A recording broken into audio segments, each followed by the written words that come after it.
Hmm. How you do, puppies and kittens? Yeah, we're a little light today. There was a number of people that had to call in that give various things. Oh, I am getting double. Hold on a second. Okay, got that corrected. All right, so a couple of people have called in. Personal things come up. We've got running a little light today, but we've got the important ones, don't we? Okay. Yes, we do. Thank God. We're the ones that matter. I love the week that I'm gone. I got a full panel. The week that I come back, everybody's gone. I see how it is, y'all. All right, that's cool. Yeah. No, I mean, I did. I would like to have a fuller panel all the time. Yeah. I invited Fitz on. He can't make it. He's got to be work. He's got to be at work. I really like Gazalem, but he has I think similar to me with my mom in the hospital. I think his mom is in the hospital as well. So His aunt. Yeah. Yeah, his aunt. That's what it was. And Yeah. so stuff like that. People have lives and all. Yeah. But, Go oh, well. figure. Yeah, and just to let everybody know, I mean, I said yesterday when we were doing the Bible lesson, the Blasphemers Bible, I said we would see y'all next week, and we've got this dog, this abandoned husky puppy that somebody had chained up to a light pole and just left there at an intersection for someone to collect. And so now we have this dog, and we tried to give it over to the city. The city wouldn't take it to the non-kill shelter. They said, you fed it, you own it. It's your responsibility now, and we're going to give you citations if you don't find it a proper home or whatever. So there's that. We did find a home for it. We found somebody that said they would love to have the dog. Okay, but the downside is they live like in Wisconsin. Okay, well that's going to be kind of a problem. And then somebody else said, no, that won't be a problem. I live in Chicago. I can drive it to Wisconsin. Sure, Wisconsin's 2 hours from Chicago, but they're both 15 hours from Dallas. God. No problem. I'll drive down and pick it up. Hmm. Okay, so you're going to drive 15 hours to Dallas from Chicago to pick up a dog to take back to Wisconsin. And then my wife said, that's unfair. And I agreed that's unfair. And so my wife decided, we'll meet you halfway. Now, mind you, she said, she comes up with all this plan. I'm not quite privy to all of it until it's been decided. And then I am informed that I'm not going to be here next Saturday because I'm going to have to be driving to Springfield, Missouri. Oh, God. Yeah. Oh, no. So I'm going to be in Springfield, Missouri on Friday night, meeting with this person, turning over the dog. And because it's such a long drive, like 7 hours at least, well, then we're going to have to spend the night there. And wouldn't you know it, what a surprise, there's a reptile convention in Springfield, Missouri the next day. Because what a shame. Because of course there is. Whatever shall we do about this? Oh my God.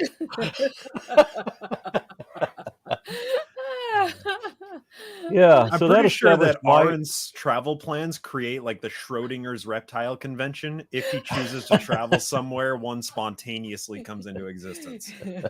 It's if you travel, they will come. Yeah. Yeah. So, hey, well, if you want to hang out for drinks in Springfield on Friday night and go show me some snakes the next day.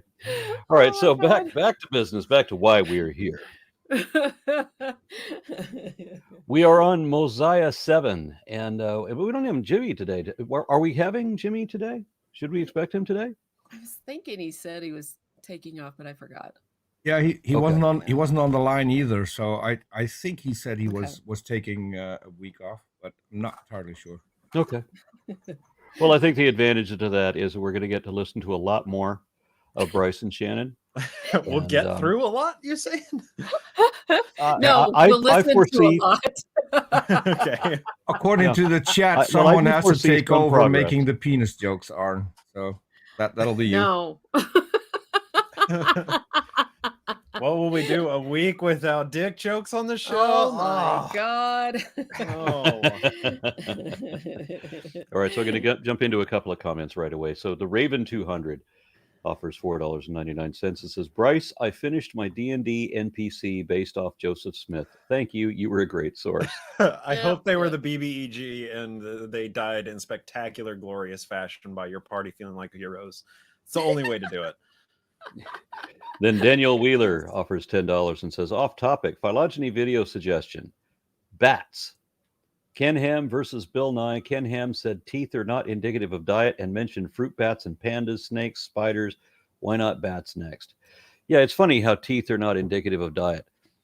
You do have some transitions, like when something goes from carnivoran to omnivorous, and the teeth take a while to adapt to that change. Things like the panda, for example. But in general, we're pretty sure that Ken Ham is wrong when he said that tyrannosaurs used their serrated teeth for cutting through watermelons. And I'm pretty sure that black widow spiders did not use their fangs on berries. And I'm guessing that cheetahs didn't develop that great speed to hunt down rutabagas. But, those rutabagas, when they uproot themselves, they're pretty damn fast. You've seen the VeggieTales, right? Okay. Then we have another comment from Rahano Gray. Offers $8 and says, I'm violating 2 Mormon rules simultaneously by drinking Kahlua. Well done. Well done. Good choice. Very good. Okay, so Mosiah 7. Let's get to that. And Bryce, can you give me a little, or either of you really, give me a synopsis. What are we about to read? What is the significance of Mosiah? That we're finally moving on with the story. Yeah, King Benjamin is dead, right? That's what I missed last time. Let's see. Yeah, he's dead. Mosiah has taken over. And so that now we have a reason for why this book is called Mosiah. Mm-hmm. And took 6 chapters to get there. Right. And at this point, you actually have action happening in this story, which is people traveling around trying to be missionaries or checking out what the fuck is going on everywhere. So, yeah. And we're going to get more names. One of these? Yeah. Didn't we have, do I remember this correctly? Didn't we have one of these where you had a king such and such talks about themselves for a bit, and then it's the book of so and so, and then they talk about themselves for a bit, and then they come to this other guy. Yeah, I inherited this from my dad. I'm gonna bequeath it to my son, and so I'm done. Yeah. Wasn't there one to catch really up on that? Yeah. Yeah. It was like somebody who had an entire life to live. You have this one time in which to summarize your entire existence. You get one verse. Yep. Yeah. Yeah. And there's humility for you. So the narrative of the Book of Mormon does kind of there are basically 3 different lenses that each of the books are kind of written through periodically. One of them is sermons. Another one is people traveling and conquering. The war chapters are coming up really soon. And the third one is narrative based on a protagonist. And this is finally going back to a protagonist narrative. Earlier in 1st, 2nd Nephi, we had the Nephis that were the protagonists there. And now this is where Mosiah turns to being our next prophet king who is picking up the narrative. So we get to live with Mosiah for a while. This is a super important prophet, historian, king in this book. And So who was he in real life? Gunnahan. That is a good question. The question, really. Yeah. The Raven 200 offers $4.99 and says, I also had D&D last night. One of my players tried to unalive a centaur with a pickle. Okay, I'm going to have to accuse you of nerdness.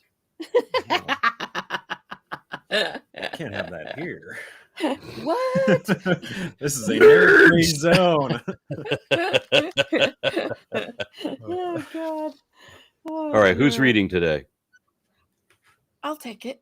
I get to say all the new names. There's a whole bunch of new names all of a sudden here. Okay, here we go. And now it came to pass. After King Mosiah had continual peace for the space of 3 years, he was desirous to know concerning the people who went up to dwell in the land of Lehi Nephi. Because, he can't come up with a name, so he's just going to hyphenate some. Or in the city of Lehi Nephi, for his people had heard nothing from them from the time that they left the land of Zarahemla. Therefore they wearied him with their teasings.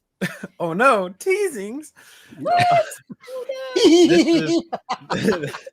This spot, by the way, signals a naming convention that is going my to God. make a recurrence throughout this book.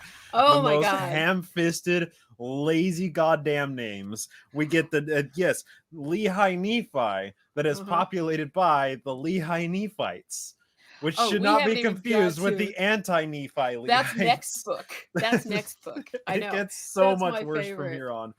Yes, the anti-Nephi Lehis is coming up in the next book, and it makes no goddamn sense to call them that. I've had various teachers. Well, I'll get to that when we get there, when it makes sense. Okay, and it came to pass, number 2, that King Mosiah granted that 16 of their strong men, not the weak ones, not their women, but 16 strong men might go up to the land of Lehi Nephi to inquire concerning their brethren.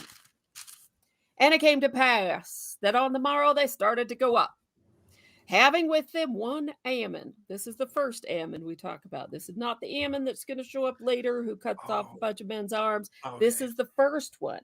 And then one later probably was named after this one because they got tired of coming up with new names.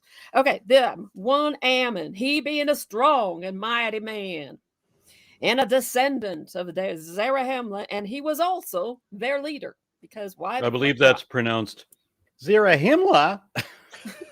No, I am not copying him. Will not succumb to peer pressure. A lone woman here, I will say it different. Okay. And now they knew not the course they should travel in the wilderness to go up to the land of Lehi Nephi. Therefore they wandered many days in the wilderness, even 40 days did they wander, because Clever they and don't get original. to use the Leahona. Yeah. That ball with the pointer. Yeah. Yeah, where did that go, by the way? It's disappeared. It's never referenced again. Yeah. Never comes up again. Same with the sword of Laban. I mean, I think it comes up maybe one other time, but like these relics just like disappear, and then Joseph fundamentalist Mormons have been searching for them in caves ever since. Isn't there one of Joseph Smith's things about where he found the plates that he said that the sword of Laban and Leahona were in there, but not all of them said that? Yeah. Yes, absolutely. Okay. All right. And when they had wandered 40 days, I think that's really funny that they wandered 40 days, because the whole 40 days in the wilderness, I guess Moses was supposed to be like 40 fucking years or something like that. But most of the time when they're wandering a specific number of days, it's usually a punishment. Okay. Anyway.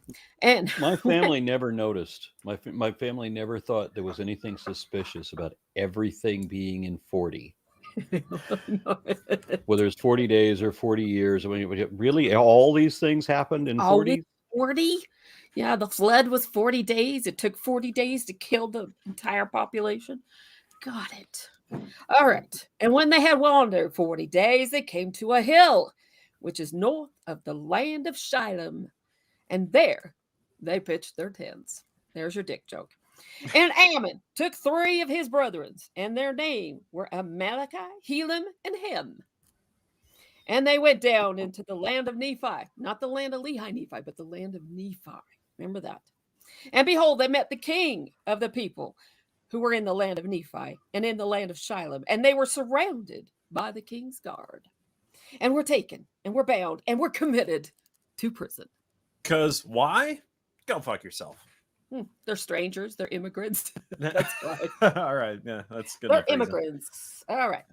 And it came to pass, when they had been in prison 2 days, they were again brought before the king, and their bands were loosed, and they stood before the king, and were permitted, or rather commanded, that they should answer the questions which he should ask them. And he said unto them, Behold, I am Limhi, the son of Noah, who was the son of Zenoth, who came up out of the land of Zarahemla to inherit this land, which was the land of their fathers, who was made a king by the voice of the people. This is the Book of Mormon version of so-and-so begat so-and-so. Yeah. Except they'll do a so-and-so begat so-and-so too, but this is Joseph Smith's version of it. Okay. And now I desire to know the cause whereby you were so bold as to come near the walls of the city when I myself was with my guards without the gate. And now for this cause have I suffered that ye should be preserved, that I might inquire of you, or else I should have caused that my guards should have put you to death. Ye are permitted to speak. It's just so like bad story because it's written almost like a narrative, like we're in a third person watching the interactions between Lemhi and these kids getting arrested, and like we're watching it narratively, and then it's like these little tiny things that are actual like dialogue where they're like, you wouldn't have come up if I were surrounded by my guards. Oh no, now you can speak. It's like just so fictional. It's so fantastical. And Joseph is such a bad writer. That's just the takeaway from every But episode. this is Mosiah writing this. Oh, my mistake. Mosiah then is a very bad writer. Spoiler alert, this may not have been Mosiah writing this. What? Oh, you ruined it. Okay. And now when Ammon saw that he was permitted to speak, he went forth and bowed himself before the king, and rising again, he said, O king, I am very thankful before God this day that I am yet alive and am permitted to speak, and I will endeavor to speak with boldness. Why the fuck not? For I am assured that if ye had known me, ye would not have suffered that I should have worn these bands. For I am Ammon, and am a descendant of Zarahemla, and have come out of the land of Zarahemla to inquire concerning our brethren, whom Zenith brought up out of that land. I am your cousin. Thank you very much. You should be welcoming me. It's also so mafia-esque, like, do you know who I am, with the hands behind the back? It's Lady Catherine the Bird. The OG Mormon Mafia. That's what this is. There you go. I'm sorry, I had to throw Pride and Prejudice reference in. I do those everywhere most of the time. None of you catch them. All right. And now it came to pass. Number 4. I'm so happy I get all these this time. Okay.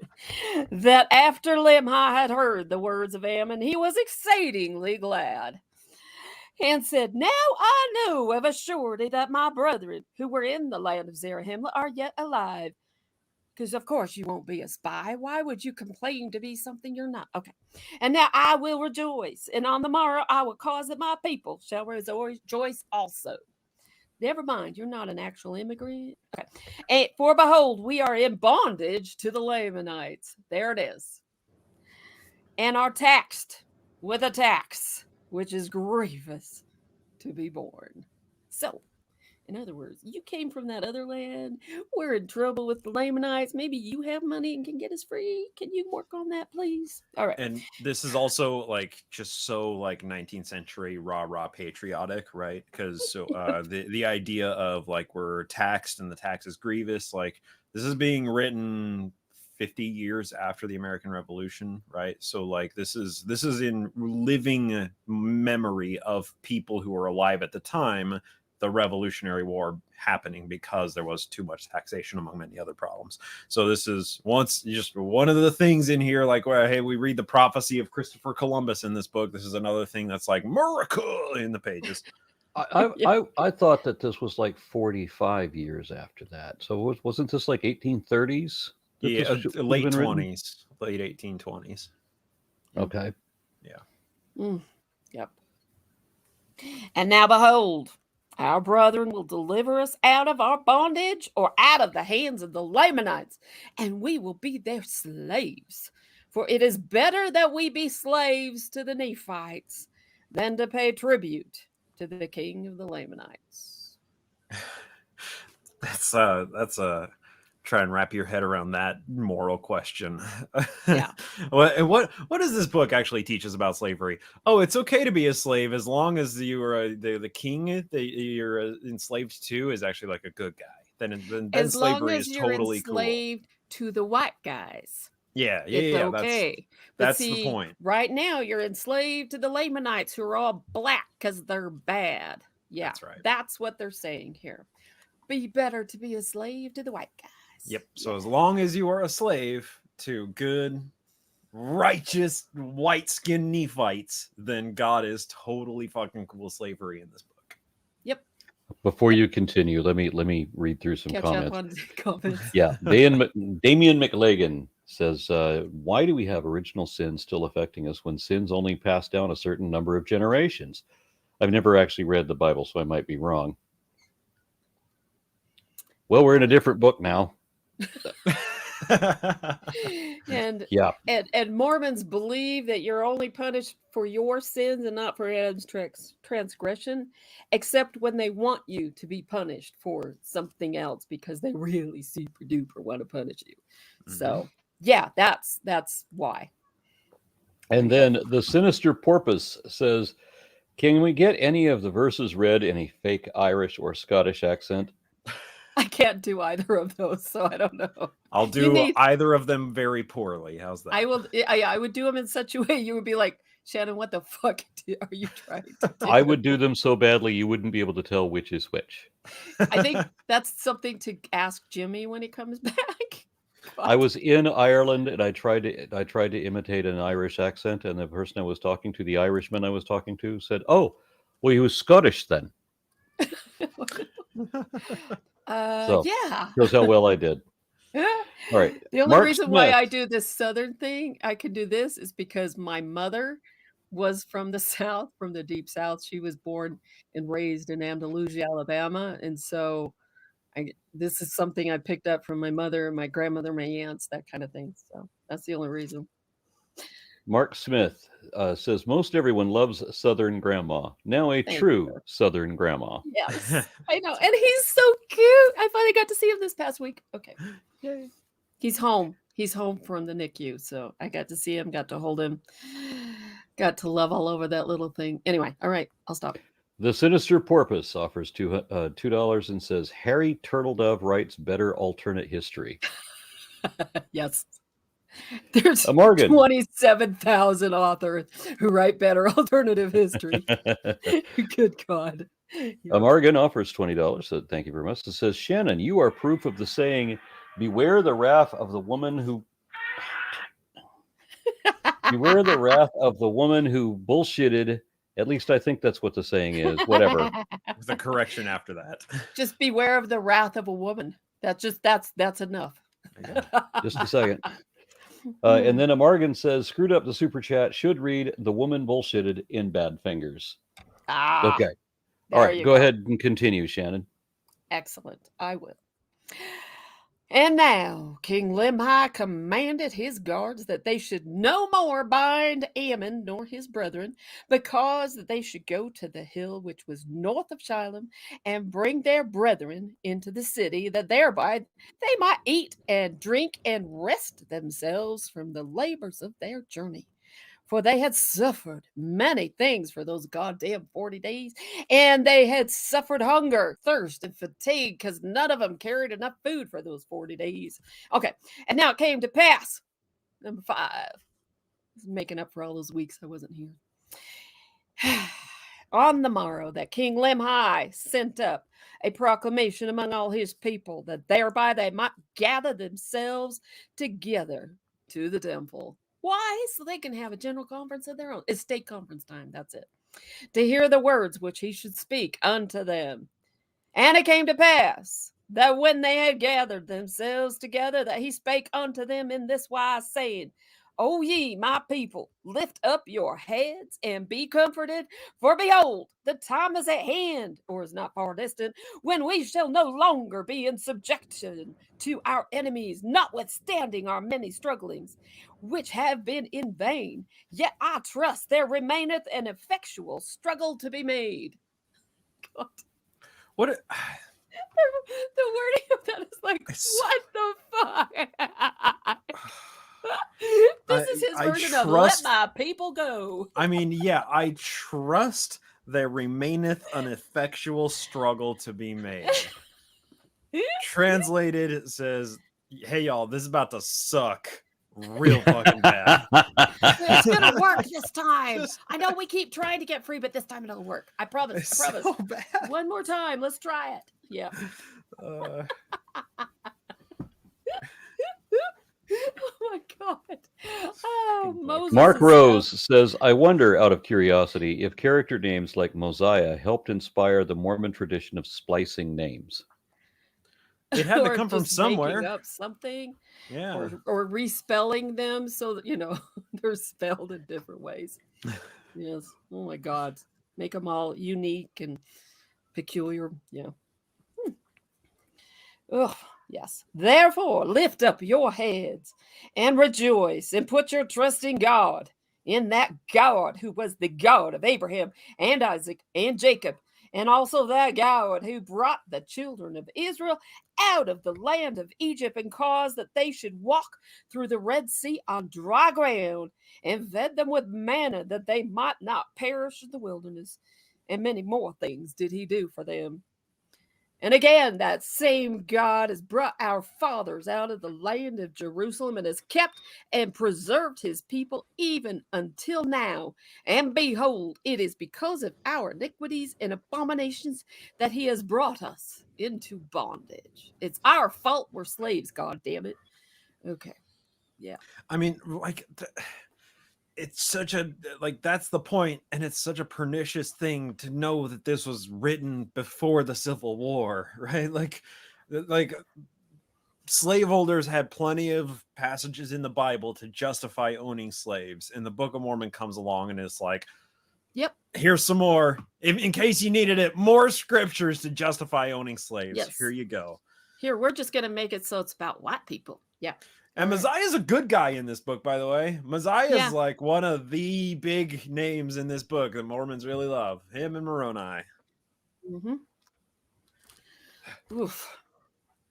And ye are all witnesses. Oh, I'm sorry. I'll go ahead and read the comment. Mark Smith says, offers $10. Thank you. And says 3 rules to live a long life. 1, the woman is always right. 2, when the woman is wrong, refer to rule number 1. And 3, if mama ain't happy, ain't nobody happy. Well, I would agree with 3. I was gonna say, Mark, did you grow up Mormon? Which I didn't.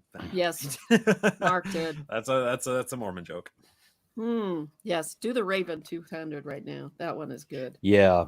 The Raven 200, 1999 said it's better to be a servant to the Nephites. The good guys are whitesome and delightsome, while the evil ones are not. But hey, this is totally not a racist book. No white supremacy here. Right. Not at all. Every Mormon will tell you that. And I believe that in 1978, God changed his mind about black people.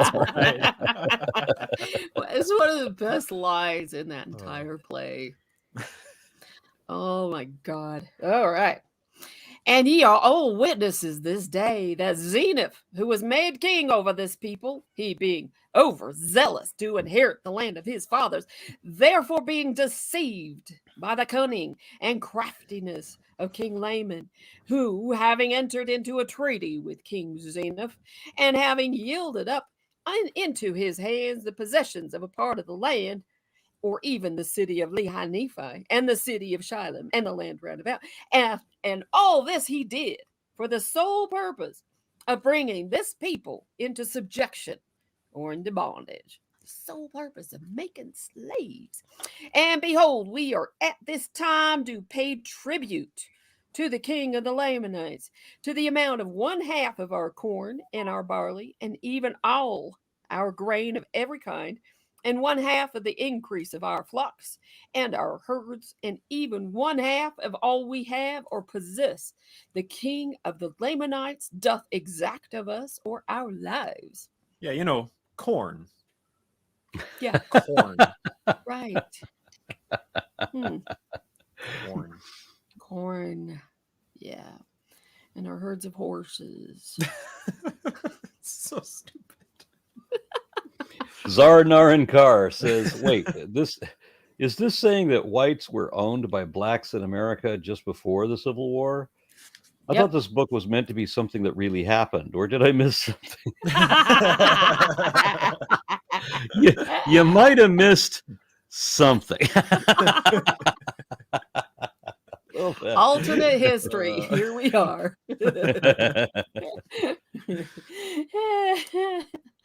Of course, this is also written from the viewpoint of a leader of a church that has amassed how much?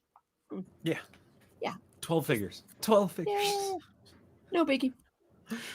And they're unwilling to explain why they don't use it for all the things they say they're going to use it for. Yeah, it's for a rainy day. Yeah.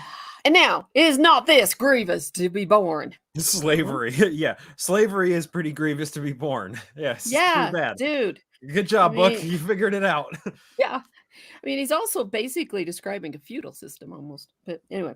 And is not this our affliction great? Now behold, how great reason we have to mourn. Yea, I say unto you. Just because they're white slaves and enslaved by black people. That's what we Grievous have to to be mourn. mourned. If It it's would the be other way much around, better- everything is as it should be. Yeah, it'd be better to be enslaved by the white man. God, because the white man is the good guy. Yeah. Yeah, I say unto you, great are the reasons which we have to mourn. For behold, how many of our brethren have been slain, and their blood has been spilt in vain, and all because of iniquity. Okay.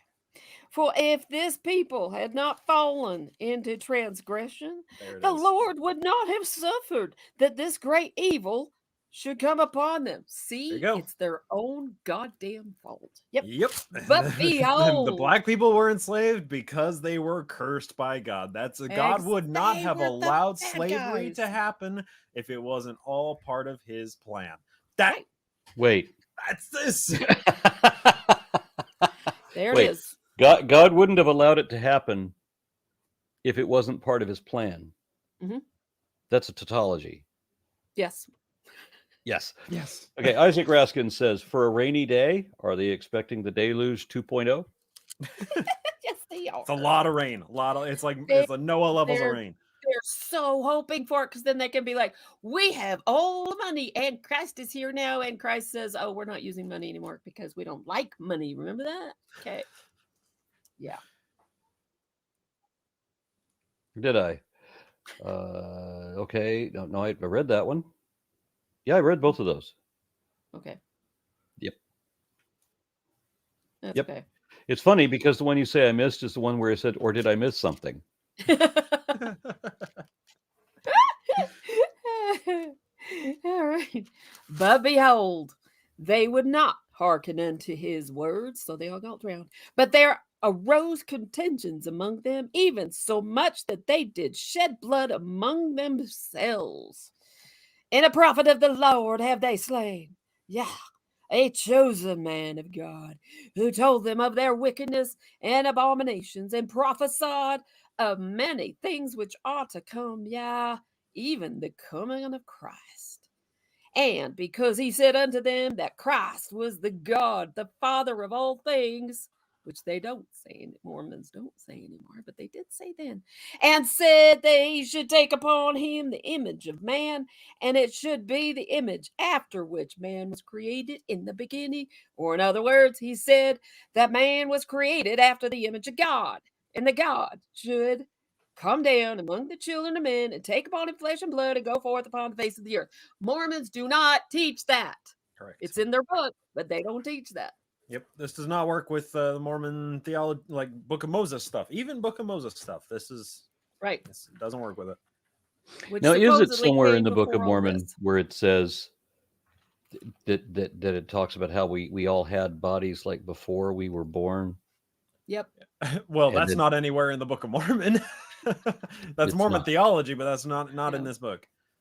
Okay, that our I'm just wondering where that came from. The physical body that we have, and that the physical body, the Mormons teach this very clearly. The physical body you were born with is the one that matches your spirit, and that's what you were. So if you were female in the previous life, as a spirit, your body is supposed to be female. It doesn't matter if you are trans man.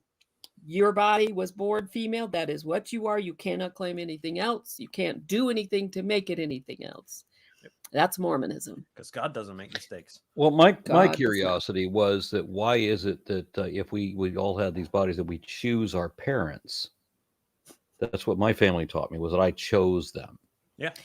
Yep. So I chose two people who were going to get divorced right after I was born. There you go. And That's I because chose coincidentally. you were so righteous in the premortal existence that you knew you could handle those trials of faith, Aaron. And I just coincidentally happened to choose people that looked as much like me as possible. like everybody else does, Right. apparently. Right. Except for the kid down the street who coincidentally chose parents that don't look as much like him as the mailman does. But apart from that, most people chose parents that look just like them. What? How does this make sense? What makes you think anything in Mormonism makes sense? Oh my God. They just fit it to whatever they really want to say. Yeah.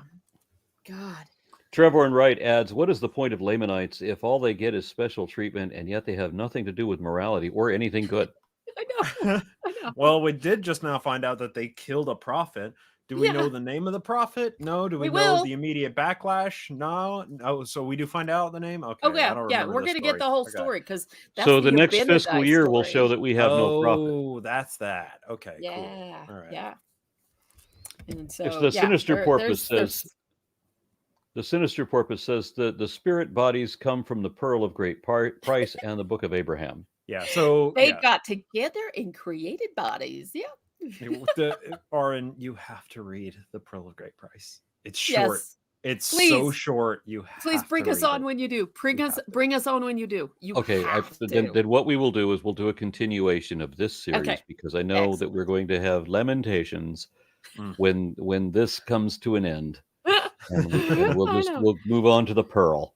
Oh yeah, do the Pearl, not Doctrine and Covenants though. That's boring as fuck. That's more. I disagree. Mark Smith, I like it. Mark Smith says, "How do they explain the intersex?" They don't. They just say male and female, and that's it. You talk about anything else. And the crazy thing is, because oh my God, this is even the worst. Is each bishop handles that kind of stuff differently too. And so things like, I was just having a discussion with an old friend of this yesterday. I was finally had a chance to talk to her, and I haven't talked to her in 30 years, but we were talking about various bishops, how when in the Temple Recommend interview, when you're asked if you support and sustain the leadership, don't criticize the leaders. And they're like, and she was like, I'm not keeping a Temple Recommend because I really disagree with what the leadership says about the LGBTQ plus. And he's like, well, it's kind of, you take it figuratively because I don't really think that either. And he's like, I would give you one. And it, of course, it turns out that this bishop had a lesbian child. So, of course, and he was keeping the child in his home and accepting this child. So, he took that attitude. And what I said to her was, I was like, well, that's all well and good during the 6 years he's bishop. Exactly. Then what happens with the next one? Because you're playing bishop roulette. And she's like, exactly. That's why I was like, no, I'm not going to even try to deal with this. Yeah. Because it just depends on which bishop you're talking to. So they all interpret it however the fuck they want. So some of them will say, oh yeah, LGBTQ plus, this is a real thing. This is scientific. Yes, it is. Others will be like, no, it's of Satan, and it's just get thee behind me and all this shit. And so it just, that's Mormons. Yeah. Good stuff. Okay. And so Zarnar and Carr says, when it comes to trans people, Christianity says the same thing, but for the reason of you can't change what God made because what God made is perfect somehow. Exactly. Yes. Although perfect with these. Nobody is perfect. Nobody is. So perfect. And the child born with spina bifida was perfect. Or, and Mormons, what they say with that is, oh, well, they were so righteous in the pre-earth life. They only needed to come and get a body and then they die and go directly to the exaltation in the celestial kingdom.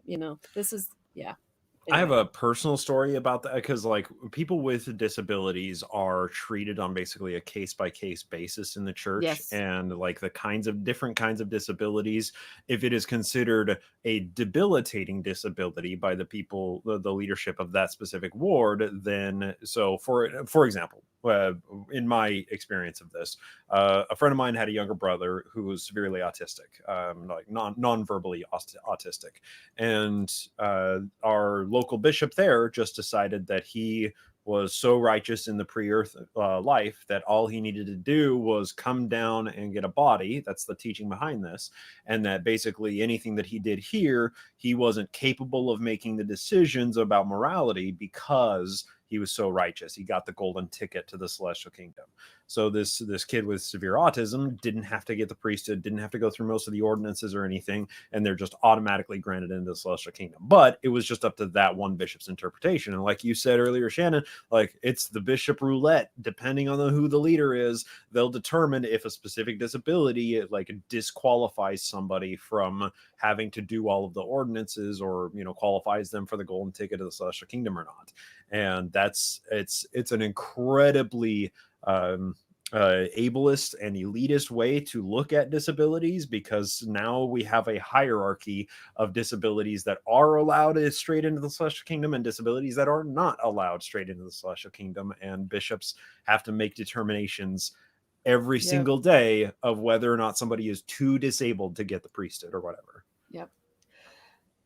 Oh, yeah. God, I hate it when a sneeze starts and it doesn't come. Jesus fucking Christ. Ah! All right. Sorry. God. Okay. Ah! Yes, that's what Mormons do. And so they'll do that. You get that with things like Down syndrome, which Down syndrome, people are completely capable of making decisions and stuff. But yeah, I just, yeah. It's stupid. It's frustrating, but it's also super duper duper damaging. I've gone on a rant here about that before because of stuff said to me about my son who died when he was 2 weeks old. And there's so much damage that gets done to believing members over things like that, because the manipulation that happens to them, saying, oh, well, you were blessed with this, so therefore you have to do this or you won't get them back.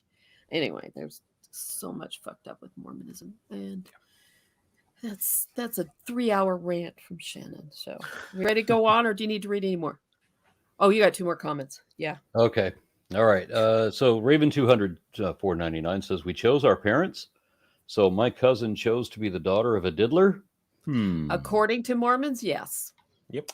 That's the implication. Because Mormons are fucked. Yeah. Yep. You have not chosen wisely.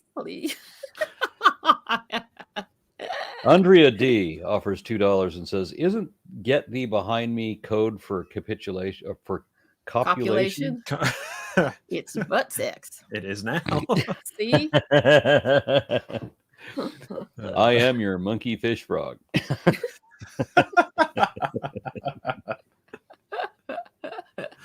Oh, God. All right. Onwards and upwards or something. And now, because he said this, they did put him to death. And many more things did they do, which brought down the wrath of God upon them. Therefore, who wondereth that they are in bondage, and that they are smitten with sore afflictions? And he's talking about his own people here, his ancestors, because they were so bad. And this is why they are in all of them in bondage, because they're paying for the badness of their ancestors there. For behold, the Lord hath said, I will not succor my people in the day of their transgression, but I will hedge up their ways, that they prosper not, and their doings shall be as a stumbling block before them. And again he saith, if my people shall sow filthiness, they shall reap the chaff thereof in the whirlwind. And how do you reap anything in a whirlwind? The whirlwind is reaping. Okay.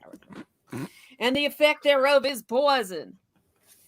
And again he saith, if my people shall sow filthiness, they shall reap the east wind, which bringeth immediate destruction. Is the east wind bringing the whirlwind? Is that what the problem is? I don't understand. And now behold, the promise of the Lord is fulfilled. Joseph just didn't understand farming because he made everybody else do his work.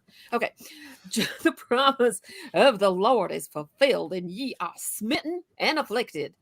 But if ye will turn to the Lord with full purpose of heart, and put your trust in him, and serve him with all diligence of mind, if ye do this, he will, according to his own will and pleasure, meaning, when he gets around to it, deliver you out of bondage. And that's the first time we get to hear about God's pleasure. God's pleasure is a consideration here. Pope Phil I offers $4.99 and says, I know not of what you say, R.N. Ra. If I wasn't imperfect, I wouldn't be Pope of the Jelly God. Oh, wait, you said perfect. Yeah, no one's perfect. Will you shut up? Nobody wants to hear you. Yes. Okay. Bryce, Chapter 8. You get chapter Are 8. we? Yeah, I wonder how many we can marathon here with the cold down panel. Yeah, I don't want to put it all on Shannon, though. Yeah. So, all right. One, you or I should take over. All right. I'll jump in here. Because for this next chapter is a little bit more of this stuff, and then we're going to get into the history, because then you're going to get the records of Zenith. So, yes. All right. All right. And it came to pass that after King Limhi had made an end of speaking to his people, for he spake many things unto them, and only a few of them have I written in this book, he told his people all the things concerning their brethren who were in the land of Zarahemla. And he caused that Ammon should stand up before the multitude and rehearse unto them all that had happened unto their brethren from the time that Zenith went out of the land, even until the time that he himself came up out of the land. And he also rehearsed unto them the last words which King Benjamin had taught them, and explained them to the people of King Limhi, so that they might understand all the words which he spake. Hold on. He rehearsed his father's last words? Yeah, rehearsed them? His grandfather. He was a bard. He was his grandfather. He's son of That reminds me of one of my favorite lines from an old movie. This reminds me of my father's last words, which were, "Don't, son, that gun is loaded."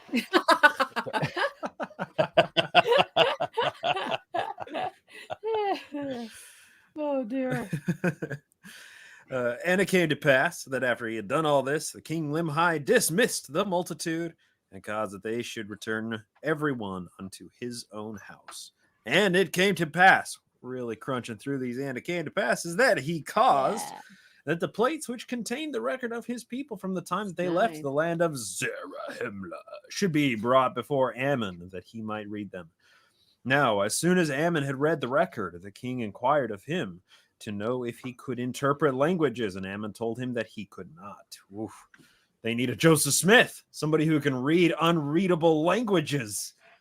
Right. And the king said unto him, being grieved for the afflictions of my people, I cause that 43 of my people should take a journey into the wilderness, that thereby they might find the land of Zarahemla, that we might appeal unto our brethren to deliver us out of bondage. You want us to take a journey into the wilderness? How about you take a jump into the lake? I know. Yeah. And they were lost in the wilderness for the space of many days. It doesn't even say what? 40 days. Not 40? Oh my Yeah. God. Yet they were diligent. That's why it wasn't 40 days. And found not the land of Zarahemla, but returned to this land. Oh, what? Just nothing. Just the way you gutturally growl. I like that better than Jimmy's. Yeah. I gotta confess, I kind of like it. I mean, I see the shirt you're wearing. I get it. Found not the land of Zarahemla, but returned to this land, having traveled in a land among many waters, having discovered a land which was covered with bones of men and of beasts, was also covered with the ruins of buildings of every kind, having discovered a land which had been peopled with a people who were as numerous as the hosts of Israel. Hey, Shan. This is your foreshadowing. Yeah. Because later on, next 3 years from now, we'll get to the Book of Ether, which has the submarines in it and all that shit. That's what he's referencing, is that record that will be the Book of Ether way the hell later in this fucking book. Yep. Yeah. This is, and it's only put in it because Jesus was like, "Hey, God damn it, I told you to put this in here." Yeah. So The it's Book not of put Ether in is so timeline order. weird. It's Yeah. it's like the most magical and fantastical book of the Book of Mormon. Like the weirdest things happen in it. Like God It's like the best touches druggy stones dream and of shit, it. and like yeah, it's super weird. So this is clearly And- like, oh, we gotta well, we And have it that covers- weird plot hole that we Yeah. gotta tie that in together at the beginning of the book too. They do. The best part of it too is it covers like 100 years or more, probably than that. I think it's probably a few hundred, because you got all these people that they are born in the prison, and then they die in prison, and their kid who was born in prison dies in prison later, and his kid, Wait. on from there. The kid's but the born in book- prison and they just keep him there? Yeah, they keep them all there. They just all stay there in prison. They're like Tower of London kind of thing, Are we But- talking about Botany Bay? I know. And then the book is not named after anything until the very last prophet of this book. That's who it's named after. Is the Book of Ether is named after the prophet Ether, who was the very last one, not the first one, not even the second one, which most of these are before this. It's the last one. Yeah. And I just wish that the naming convention of this were better, because this would, if that were the case, then that Ether were like the final prophet that wrote this book, then this would actually be the Book of Ether. Book of Ether. And how appropriate is that? So the stupid thing is that if their time, according to their timeline in this book, that should be first. Yeah. Because that's happening. everybody That's died happening Long before before Nephi Yeah. gets there, or Nephi's family gets there. This happened long before. These dead bones and all that shit are there long before. Yeah. absolutely. Of course, these are bones that no one has found any record of anywhere in the Americas. But there were millions. There were millions of Yes. people that fought to the death at the end of the Book of Ether, just like the end of the Book of Mormon. That right. they just They all apparently died in up the and same evaporated. place.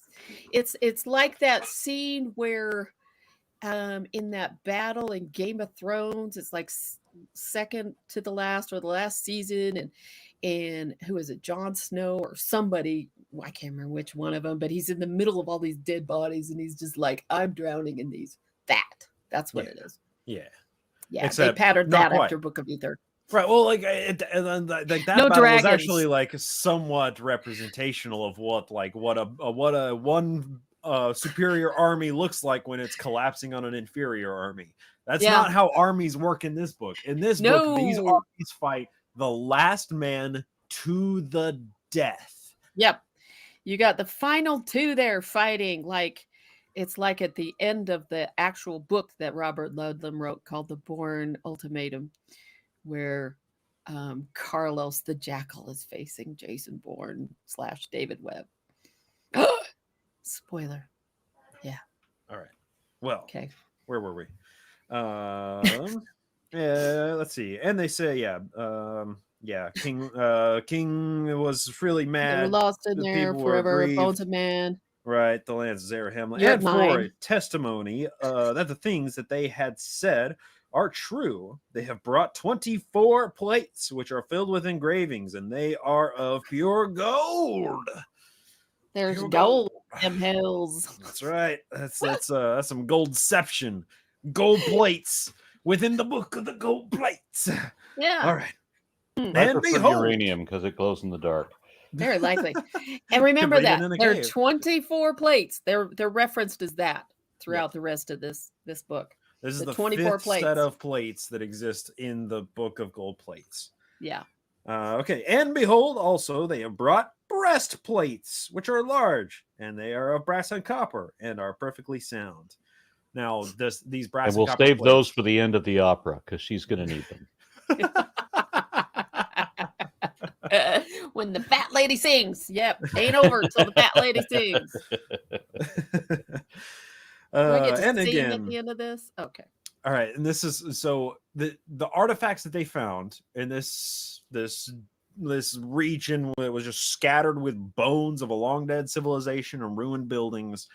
This is a pre-Babylonian tower fall society. They spoke the pure language of God, the Adamic language. They left Babylon before the tower fell and came to America. And Their what language, it's describing, their language wasn't changed. yes, yeah. And what it's describing is all of the artifacts that they found in this society of pre-Tower of Babel people. Okay? Okay. Breastplate of brass and copper. Pre-Tower of Babel people. Yes. That doesn't make any sense to me.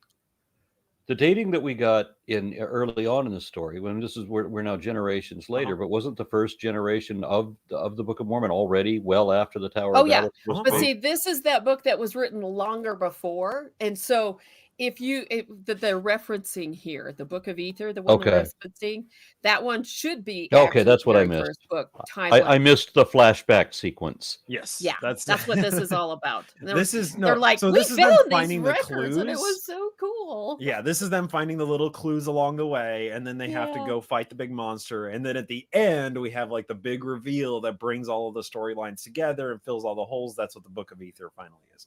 But now here's where we're learning the little clues of what the society was like, what the Jaredites were like. So in other words, this is please keep reading this stupid book. I know it's boring as fuck, but we'll get to exciting stuff later. This is the exciting stuff. We're just giving you a little preamble to make you stay. Right. Before you go, because I'm stacking up on comments, the Raven 200 offers $4.99 and says, "RN, read it in your Darth Sidious voice. Excellent. Let the hate flow through you." Yes. Yes. Then Zarnaran says, "We may be treading old ground, so don't spend too much time on it if we're supposed to know this. But where is Zarahemla? Is that even spelled right? Who knows?" Yeah, it's estimated to be somewhere around Illinois. Yeah. Well, you got Zarahemla, but there's also a Zarahemna coming up. And that's the identical twin brother.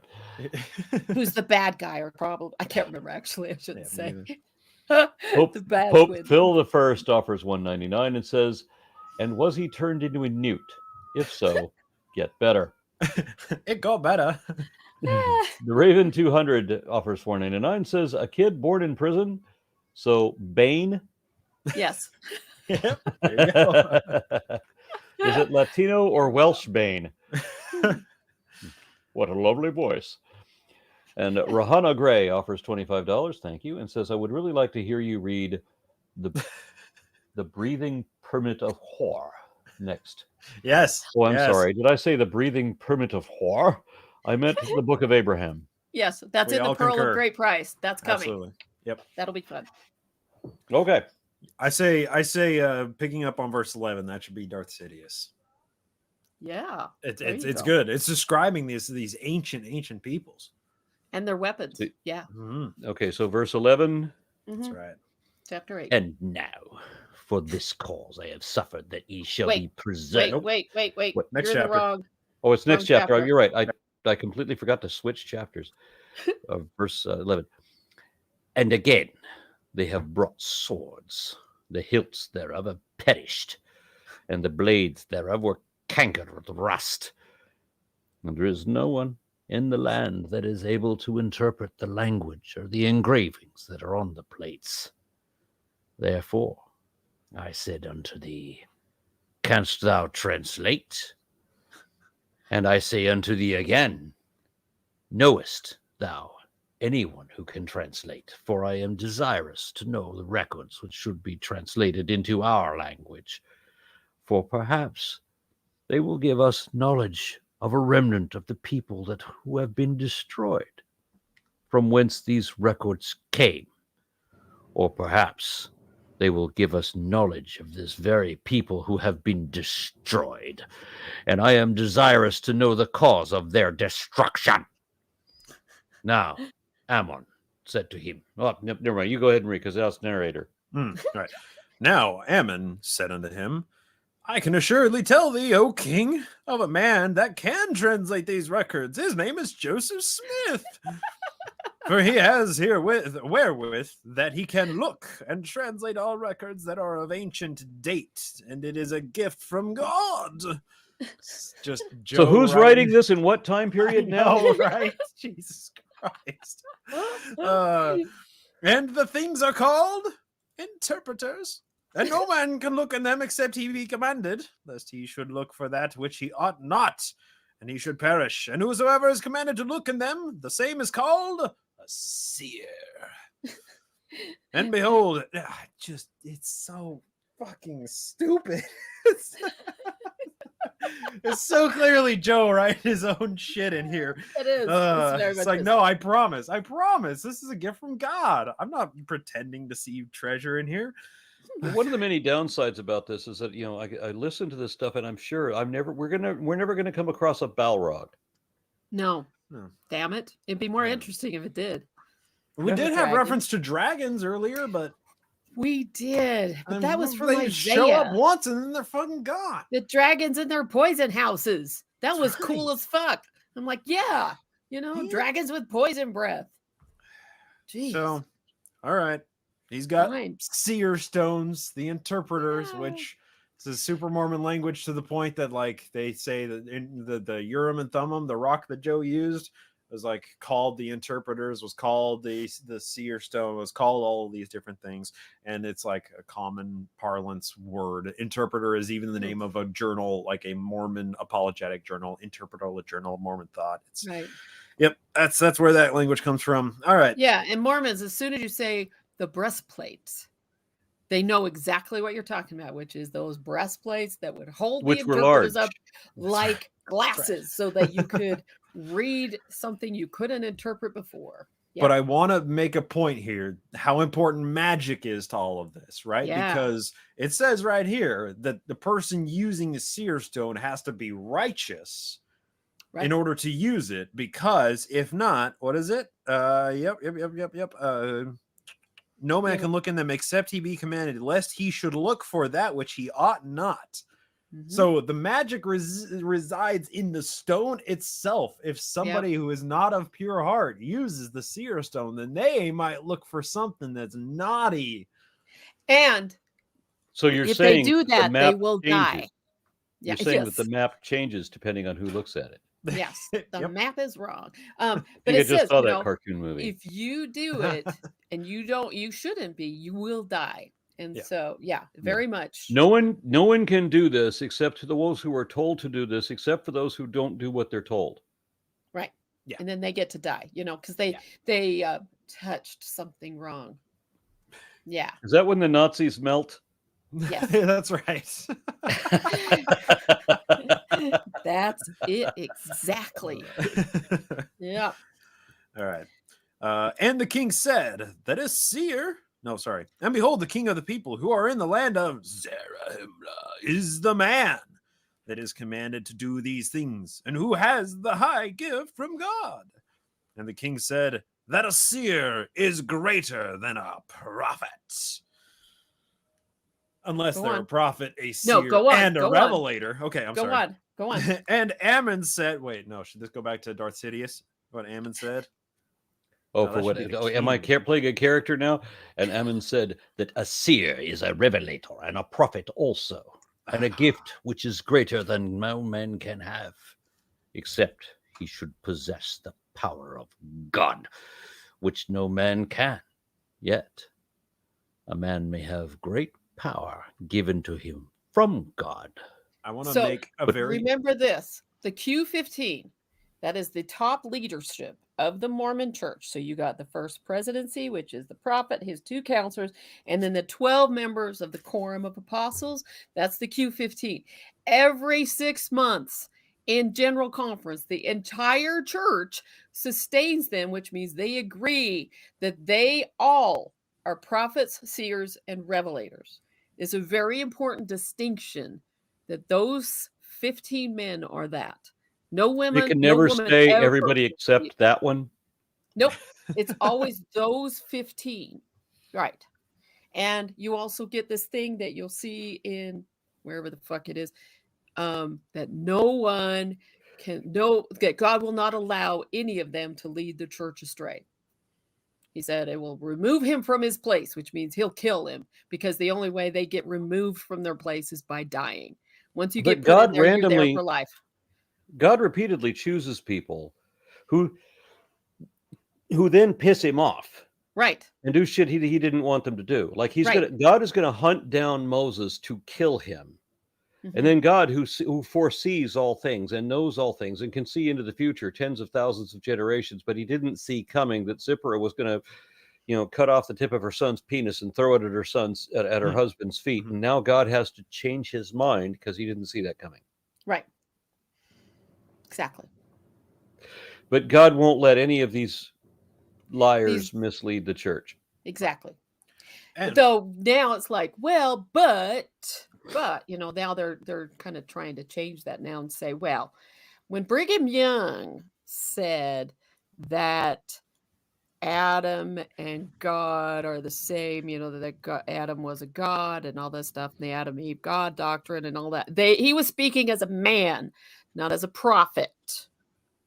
So don't go look it up where he was preaching that from the pulpit, saying this is doctrine and everything, because it really wasn't that, because that's how they can get away with disagreeing with past prophets, even though they say everything that they say is from God. So, it's just the hypocrisy abounds.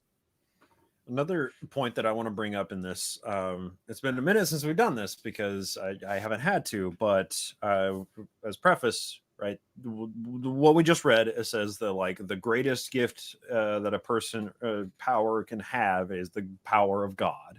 Next down on that rung there is going to be a prophet, a seer. We haven't read about revelators yet, but somebody who is a prophet and seer, they're basically second down from the power of God, right? So it says in the text, a gift which is greater can no man have except he should possess the power of God. And then it goes on to say, which no man can, yet a man may have great power given him from God. So it's like, yeah, okay, so the greatest power a human can achieve is the power of God, but no man can achieve that. So it's okay. Well, right. Well, you can have it.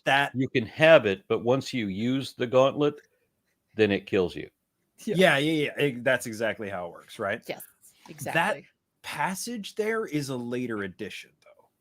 In the original text, where it says, "Which no man can have the power of God, yet a man may have great power given him from God," that's not in the original text. So the original text just reads, "A gift which is greater can no man have except he should possess the power of God."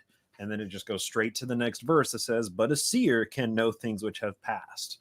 So they just added in at a later time, oh yeah, by the way, man can't have the power of God, but in the original text, the seers have the power of God. Right. And yet, and it's the power of God that they can see what has already happened. Right. But see, here's the other thing. Mormons also teach that the Melchizedek priesthood, which is their top priesthood kind of thing, is the power to act in the name of God. It is the power of God.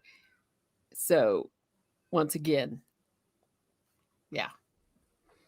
Okay, so I'm a seer. I can post tell of things that have been. Yeah. Yes. Okay. So you read a history book or two. Yeah. Yes. You can reveal things which have never have been revealed. That's right. Yeah. By the way, somebody in the chat wanted to know, what does the Church of Latter-day Saints, how did the Church of Latter-day Saints stand on the dwarves' claim to the gold in the mountain? They are in the position of Smaug, because they're like, this is my gold. I sit on it. You can't have it. Yes, I'll give 5 million of it to the government because they told me I had to, but this is mine. So that's where they stand. Yeah. So are you advocating for the dwarves or for Smaug? Well, at this point, I'm advocating for the people down in Lansdowne, because that's where it came from. So on their behalf, you're going to let the dragon have it so that the dragon doesn't let them have it. I'm all up for Bard killing the dragon, even Yeah. though I love dragons. Yes. Yeah. Okay. I'm like, hey, Some Bard, dragons need to we die, got all right? 15 men here.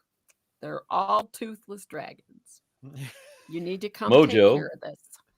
Mojo says the Unmim, and I'm sure he meant Urim and Thummim in the Thora, Mhm. like the black stone in El Ruk al Yamani of the Kaaba. What is Kissing it happening? will expiate your sins. Am I reading the right language? I don't understand what is happening.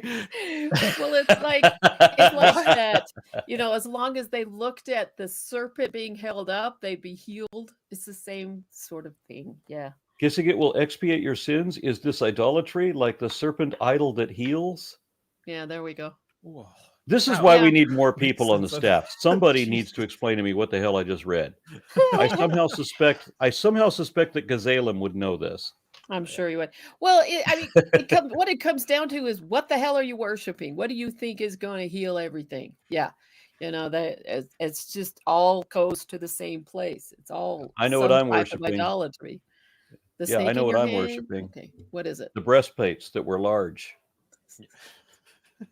Only Winter's you if Scoop. Yes. Winter's Scoop said Joseph Smith wrote only he could use the seer stones because he had doubters saying, "Allow us to read these words." That's right. Yep. Yeah. Absolutely. He's like, nope. Isaac only Raskin I get says- you. If you try, you're gonna die. Yep. The original Urim v. Thummim in Jewish tradition was a parchment, and just knowing it's Isaac Raskin, it makes me want to do this posh British accent. But anyway, Urim and Thummim in Jewish tradition was a parchment with a secret name of God on it that was inserted inside the high priest's breastplate. Yep. The one with 12 precious stones.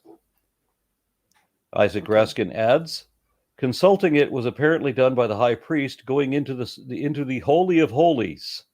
Wow. Oh, what would Jimmy say here? Going into the Holy of Holies, presenting the question and deciphering the messages from the 12 stones, lighting up in different ways. Okay. Excellent. And okay, And so we're not even going to comment on the Holy of Holies. Okay, we're just going to go. Nope. I Jimmy's mean, not here. That's enough. yeah. Ah, well, one clean episode. That feels weird. Well, they did pitch their tents at one point. All right. All right, finishing the We've chapter. had large breastplates and Holy of Holies, but we're just not going to comment on them. It's just too obvious. I mean, feel free, right? You keep that's the thing commenting on it. it's We don't need to. It's low hanging fruit. Like you don't need to always pluck the low hanging fruit. It could just sit there. Yeah, can, like, big people's breasts imaginations. do hang low. Yeah, that's what bras are for. I guess that's what the breastplate is for. Hold them up. Previous bras, is that When it? elastic just isn't strong enough, you need an actual. No, this plate is to do like it. pre-elastic. Yeah. Right. I get it. Pre-corsets, pre-elastic. It's a brass thing. Good Mhm. fuck. Oh god. Brass corset. Brass corset sounds both terrifyingly uncomfortable, but also a name of a really good metal band. The Brass Corset. Like, come on. I'd go to that show. Oh, it'd actually right. be good. Okay. Verse 17, but a seer can know of things which are past, and also of things which are to come. And by them shall all things be revealed, or rather, shall secret things be made manifest, and hidden things shall come to light, and things which are not known shall be made known to them, by them. And also things shall be made and known by them which otherwise could not be known. What all these things are, just gonna have to guess. Thus, God has provided a means that man through faith might work mighty miracles. Therefore, he becometh a great benefit to his fellow beings. And I love how the God of the Book of Mormon is consistent with gods of the D&D realm, where like a cleric actually needs a spell casting focus, something that they channel their divinity through. Just like the God of the Book of Mormon needs a seer stone in order to make it so the prophet can actually see stuff. Yeah. It's great. It's awesome. Thus God has provided means, blah, blah, blah. And now, when Ammon had made an end of speaking these words, the king rejoiced exceedingly and gave thanks to God, saying, Doubtless a great mystery is contained within these plates, and these interpreters were doubtless prepared for the purpose of unfolding all such mysteries to the children of men. Oh, how marvelous are the works of the Lord, and how long doth he suffer with his people? Yeah. And how blind and impenetrable are the understandings of the children of man, for they will not seek wisdom, neither do they desire that she should rule over them. Wisdom is always female. Yeah. Yeah. Is that a reference to the biblical description of wisdom being a female, like a goddess character? I think Very so. likely, because it's just always referenced that way, but nobody wants to talk about it. Does anybody else get the same impression when they say that wisdom makes her house, in a way, the way that the Bible describes wisdom? It does seem like an anthropomorphization. They've made her into a goddess. Yes. Yeah. Right. Mm-hmm. Right. That was the way I always read. Mormons don't talk about it much. They're not supposed to, but when you go to the temple and get your endowments out for yourself so you could get into the super secret parts of the celestial kingdom, you are covenanting so that you may become priests and priestesses, gods and goddesses in the new world, in the new life kind of thing. Yep. So, yeah, that's a Mormon thing. They're trying to say they don't, but they do. Yeah. Okay. Finishing it. Yeah. They are as a wild flock, which fleeth from the shepherd and scattereth, and are driven, and are devoured by the beasts of the forest. Yeah. How lovely. Yes. Now, see, they've been talking about those 24 plates, but the next bit, which is a record of zenith, is not those 24 plates. Very confusing. It's easy to be confused by that, but it is not. This is about the common ancestor of theirs who left the group and decided to go someplace else, and then that's where Limhi comes from and everything. And so now you're going to get from chapters 9 to 22 the history of Limhi's people. So Ami gets to hear the background of everything that just happened, so he knows how to get them out of slavery to the bad guys to put them in slavery with the good guys. Yep.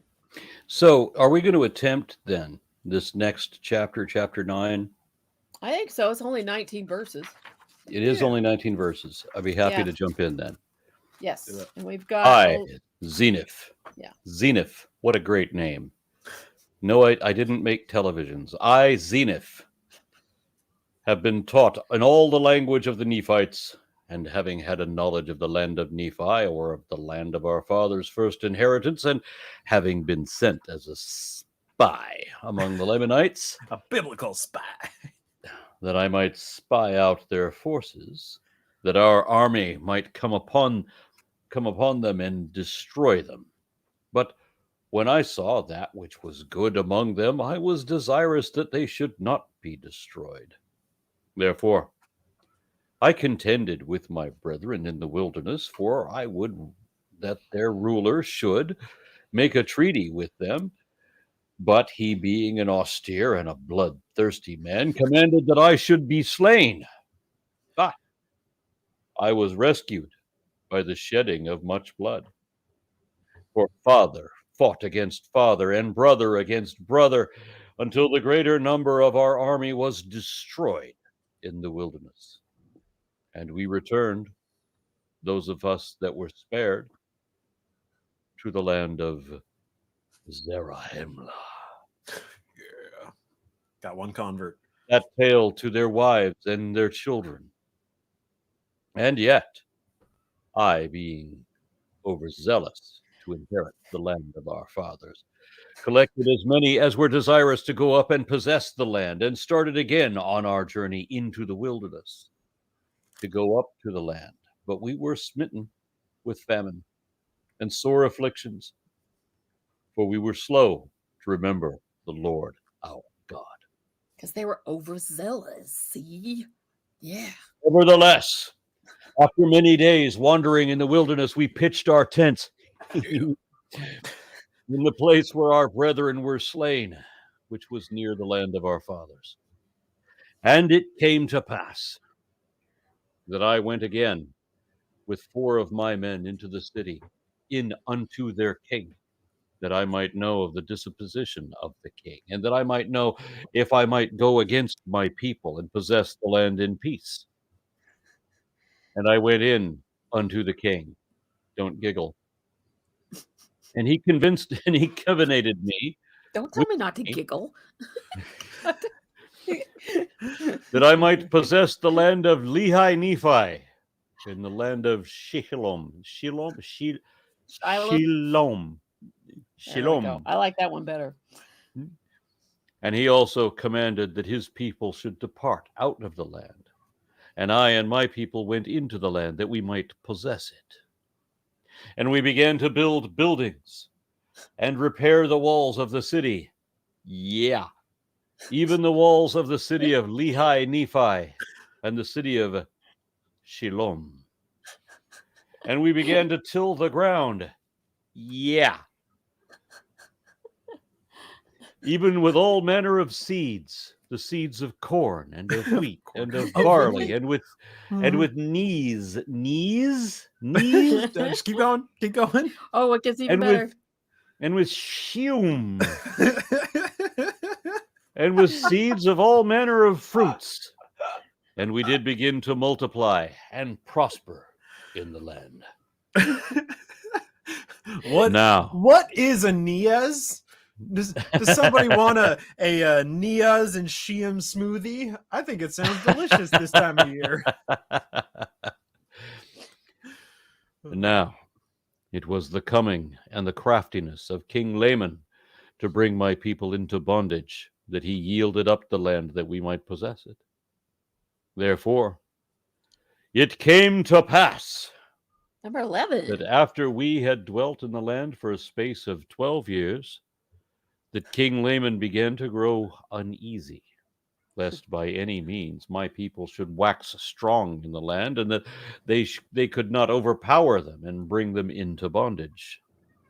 Now, they were a lazy and an idolatrous people. Therefore, they were desirous to bring us into bondage, that they might glut themselves with the labors of our hands. Of course. Yeah. That they Like all might feast slave owners. themselves upon the flocks of our fields. God damn it. Therefore, it came to pass that King Laman began to stir up his people, that they should contend with my people. Therefore began the wars of contentiousness in the land. For in the 13th year of my reign in the land of Nephi, away in the south of the land of Shilom, when my people were watering and feeding their flocks and tilling their fields, a numerous host of Lamanites came upon them and began to slay them and to take off their flocks and the corn of their fields. Yeah. See, in here, when the dark people do that, it's bad. But it's okay when the white people come and do it to the dark people. That's See? right. That's right. Just got to remember that. Yeah. Yeah. And it came to pass that they fled, all that was not overtaken, even into the city of Nephi, and did not call upon me for protection. And it came to pass that I did arm them with bows and with arrows, with swords and scimitars, and with clubs and with slings, and all manner of weapons which we could invent. And I and my people did go forth against the Lamanites to battle. I love how it Yeah. adds in there, though. Oh, we invented these, by the way. You know, Yes. all those Native American scimitars that we find all over, dig sites around America. Yeah. And I personally invented the AK-47 and the AR-15 and the Gatling gun and the tank. Right. And steel And the F-16. bows and steel swords, all of it. Yeah. Right. All of those things you know from archaeology, or you would if you looked in the right places. Yeah. That's right. Yeah. But God is just choosing to still hide those things from us for mysterious ways, and that stuff. Yeah. He's a And God of I mysterious and my ways. people did go forth against the Lamanites into battle. Yeah. In the strength of our Lord did we go forth to battle against the Lamanites. And I and my people did cry mightily to the Lord, that he would deliver us out of the hands of our enemies, for we were awakened to a remembrance of the deliverance of our fathers. And God did hear our cries because sometimes he doesn't, Right. Right. Mysterious Mr. ways. Omniscient Ignored this. knows every sparrow fall. Sometimes he doesn't hear, But this time he did. God did hear our cry and did answer our prayer. Yeah. And we did go forth in his might. Yeah. We did go forth against the Lamanites. And in one day and a night, we did slay 3,043. We did slay them. We did, I promise. You believe me, right? Our weapons that we invented. Yeah. We did slay them. Yeah. Even they were until we had lazy. driven them out of our land. Yeah. And I, myself, with mine own hands, carved the roast beast. Oh, I'm sorry.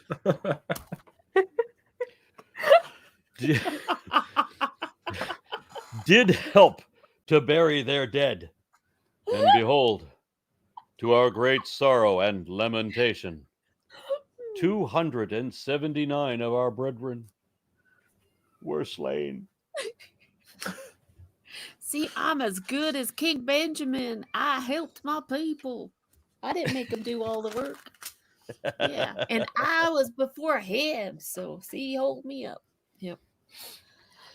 Now, I'm going to read another I comment. love- I want to comment on that really quickly. I love how ineffective God is in all of this, right? Yep. Because we have a loss of 3,043 compared to a loss of 279. Yes. If God is helping me out, why did he allow 279 to die? Right. Why wouldn't it just be a deathless battle? Because Right. you got God on your side. He can nuke anybody that he wants. He can Ark of the Covenant turn him into a pillar of salt at any moment if he wants. Why did God have to say no? You 279, you're expendable. Fuck you guys. Little Anthony Fremont can wish them into the cornfield. Why can't God do that? There you go. Bryce Blankenagel is not old enough to get the obscure reference to little Anthony Fremont. No, I'm sorry. My favorite episode of The Twilight Zone, called The Good Life. A little boy is a god. He's 6 years old and he has god powers. And he wishes people into the cornfield. He can turn you into a horrible monster. You better do exactly what he wants all the time. He has to be happy. He can read your mind. He's telepathic. He knows if you're thinking good or bad thoughts. This is my vision of heaven. Heaven is being trapped forever with little Anthony Fremont, who can read your mind, and you better be thinking good thoughts, and you can never criticize him or question him ever at all. Right. Perfect analogy. You're not allowed to question the leadership, even when what they say isn't when it's valid. You can't. The Raven 200 offers $4.99, says, and it came to pass that I, Raven, did spake unto thee that I did stub my toe on the way to get my pizza. Oh no. We just read about 3,000 some odd people dying. That's the real tragedy. Yeah. Stub toe sucks right now. I'm sorry for that. Sorry, Raven. And Jasa says, can you ask the panel, what is the significance of these numbers? The significance is to show proof that this is true. This is a real record that Joseph Smith was doing, not creating it. So that's why they would record the numbers. And they do this all throughout. There's numbers for every. Oh, just wait till we get to the book of Ether, which is 3 years from now. Where they're just like, and so with his 10,000 and so with his 10,000. I'm not kidding you. There's like these lists of them where you're going, where did 450,000 people come from? You started with 11, and you haven't been around long enough for that. Yeah. Especially counting for mutations in, people coming to. Yeah, because I'm sure they were aware of this in the mythical American history that we're talking about. Yeah, Joseph Smith was not aware of science. But yeah, so anyway, they do this because it shows how real it is. That's all. And yes, they're made up numbers. The whole fucking thing is made up. Yeah. I'm pretty sure that goes without saying. Right. I've always wondered, because I've wondered the extent to which numerology plays into early Joseph Smith's magic Mormonism, like the occult Mormonism. I've always wondered if he chose numbers specifically because they like numerologically translated to something that was significant. I've never been able to find anything in all of my machinations of trying to throw numerology at this book and trying to take some kind of a meaning out of it. I haven't found anything. Maybe somebody's done a study on the numbers in the Book of Mormon compared to like numerologically significant numbers, but I've never seen it. There has to be some reason for it, or maybe they were just pulled off the top of Joe's head. I don't know. It's always he pulled them fascinated off me, the though. top of his head to say, "See, Probably it's real." Yeah. Okay, so we have another one from Mega Broken Fist. That's an interesting name. $10, thank you. It says 3,000 people may have died, but the winners got like 12 piety points for burying their enemies. Exactly. There you have it. Yeah, they're real good murderers. They're real. Of course, when you have 3,000 corpses around, there's an atmosphere. Job. That's a big job. Yeah. Would you just be better off going camping somewhere else for a week while the buzzards take care of that? There you go. Apparently, they're only so lions. they only work so well because 2,000 years after the Jaredites had died, King Limhi's people found their bones just scattered across the field. But 2,000 years later. Yeah, so that's 1,500 years later. So the Jaredites, the 24 gold plates that we just found, that's our active quest item right now. Those 24 gold plates tell the story of the pre-Tower of Babel people that came to America, and that happened 2,500 BCE or something like that. Did they arrive in submarines too, or did they fly on the Concorde? That's where the submarines come from. That's the submarines. That's the whole Book of Ether. Yep, it's a trip. Yeah, sorry for the spoiler. Because they were tight like into a dish. Yep. And then Tsar Narankar says, let me get this straight. I need to know how many husks of corn were stolen so I know it's real. When DMing a D&D group, I can make up random numbers so they can say they can have it too. There you go.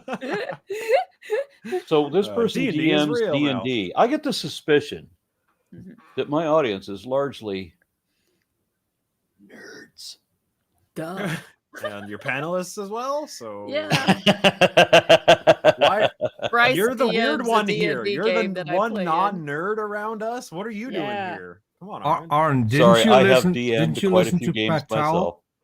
Aaron, didn't you listen to Pat Towell? He said all atheists play video games all day. It's the only thing they do. I don't play video games at all. Me neither. I really don't. Yep. No time. So Isaac Raskin, and again, it just every time I read the name, it makes me want to read the following text in a posh English accent. So do it. I'm not gonna. I can't do his properly, so I'm not going to. We just need him on the panel. Okay. Yeah. If Adam can start all humankind by knowing his clone, then 11 people can do meiosis? There you go. Okay. Mark Smith offers $2 and says, you say nerd like it's a bad thing. Thank you. Dude, I'm a LARPer, or I was. Okay. So oh, God. Okay, I've done plenty of D&D. All right, I have another conference or another podcast sort of a thing that I have to do at 7. So I promised that I would be trying to get off of here early. So we probably should start now. The next chapter. Well, yeah, the next chapter is a little bit bigger than I want to tackle right now. Yeah. So we will do Mosiah 10. Yes. When next we meet. Was that 3 chapters in one sitting? We did. We did last week. We did 3 too. Yeah. Yeah, but I got to tell you, I would much rather have a panel of comedians on here and make less progress and laugh more. Yeah, same here. I'm beginning to see how incredibly boring this book is. I mean, I understand why Mark Twain said that it was chloroform in print. I mean, one of the chapters is called Ether. Yeah. If only. Okay. The book of Ether. All right. So if anybody has anything final to say, you have one last super chat. evidently not. You have one last super chat, Arn. One last super chat. The Raven 200. Yeah, go ahead. Go ahead. Yes, Peter. Well, I was saying it The was Raven this. 200 offers $4.99. There's a delay. I was going to say this wasn't boring for me. 14 it came to passes, and I think 100 of Christians in the side chat using the N word, so I had to ban them. So yeah. Oh my God. A lively show. What the hell's wrong with these people? It's Christian love, Arn. Don't you get it? Christian love. Right. Well, sounds like Mormon love. They were just talking about Lamanites the whole time. They were. No, this was definitely a Christian. God. This was definitely a Christian. Because you couldn't make fun of the Book of Mormon, but you couldn't make fun of the Bible. No, you can't do that. Yep. Nope. Okay. Yep. So the Raven 200 offers $4.99. Says, wait, aren't us nerds? No, that would be ridiculous. Definitely not planning my next D&D encounter after playing Skyrim. That's right. Yes, well, you know, I used to play Skyrim, but then I took an arrow to the knee. Sorry. All right. See y'all next week. Good night, everybody.